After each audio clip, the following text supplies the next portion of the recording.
నందిని చాప ముక్కలు ఏంది అవపడతలేవు. ఒకటే వేసుకున్నావా?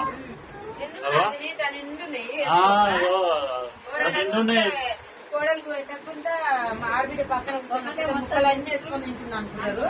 నా ఆకులు గింతగానే పెట్టి మీరు గడి చేసుకుంటాను. ఒకటి చెప్పనా, సర్వనిండా ఉన్నాను నేను తినేది ఒక నడుము ఒకటే తలకాయలాగా తినా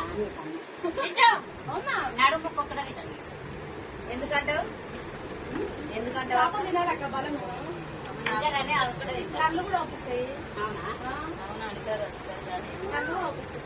అవును, చేపలు తింటే కళ్ళు చాలా మంచిగా అవపడతాయి. ఇంకోటి ఊపిరితిత్తులకు కూడా చాలా మంచిదట. తిను నందిని, బాగా తిను. అల్లుడు బన్నీ లేచినావు, బన్నీ అయిపోయిందా? అర్ణక్క నువ్వు వేసుకోలేదు కూర?